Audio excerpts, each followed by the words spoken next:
One of the biggest blinds in esotericism is the way people take the symbolism of myth and magic literally. And the powers that be, they love this, because you aren't actually escaping the matrix. You're just activating an older skin of it.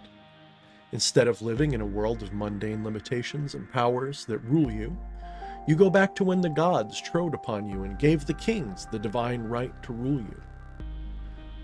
Thus, instead of a waking up, you just turn your personal matrix into the same matrix, but with literal gods running your lives.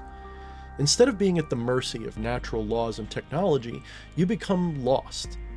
You become lost in superstitious illusions and that sort of thing instead of the mundane ones.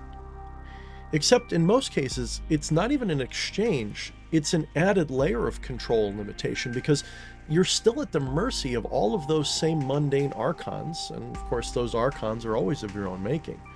Some of you still don't know that the real demiurge is you in externalized disguise, but now you also got to worry about how the spirits think of you, or how your curse is going to come back threefold or sevenfold or whatever else.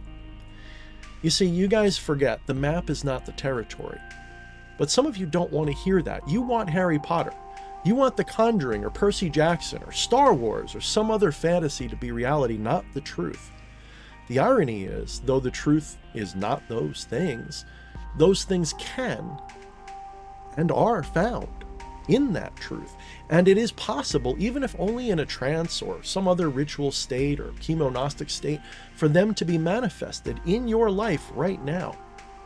From our material perspective, it is fairly certain that there is an infinite multiverse in which any fantasy you might imagine can potentially exist, and I know certainly does. But you're not tuned into it right now.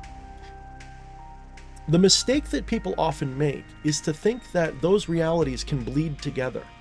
In other words, as if you can call those realities into this reality, but it doesn't really work that way.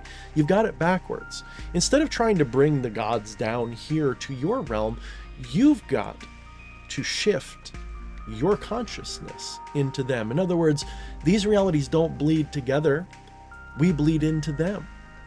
The divine bleeds through all realities. So you can't really just call the real Zeus into your bedroom or ritual space or whatever. All you can really do is shift the center of consciousness to a reality where a Zeus-like being can be communed with. There's an infinite multiverse out there, make no mistake, and that means somewhere in that multiverse, there is a being exactly like the Zeus of myth and legend. But are you living in that dimension? Are you living in that reality? Now, it's not to say that you couldn't. You could theoretically shift into that reality at any point and stay there. But the chances of you actually doing this, especially as an egoistic being whose ego is reified by the mundane world that you see around you, you're not really going to be able to stay there. You can go there temporarily, but it only works if you treat it like a hallucination, like a trance or something like that. To stay there requires a shift that very few people are actually capable of. And sometimes the worst thing that can happen is to fully shift into a reality like that, because you might only think you have. Because insanity is also a reality you can shift into. So my suggestion for you guys is to stop treating the magical and the supernatural as this superstitious thing that you take literally. You can play with your illusions all you want. You can invoke any spirit or evoke any spirit by focusing on the archetype which that entity represents. If you look at the literature, at the myth, at the symbolism of any deity, it is replete with symbolism that tells you what that deity's archetype really is. And little variations can tell you that there are different ways to look at the same archetype. We all know the warrior archetype when we encounter it. And we know that certain deities can be possessed of different archetypes. Anyway, guys, I could keep going, but I want to try to drag people's attention if I can. If you're following me, if you like my work, I want to drag you away from the superstitious and start to embrace the rational way that all of this manifests and how you can have your cake and eat it too. if you love the gods, if you love the Harry Potter, if you love that kind of stuff, it's not that you can't experience that. But in order to experience it, you've got to detach your egoistic sense of reality and realize that all of this is illusion. And you can make that illusion whatever you want it to be.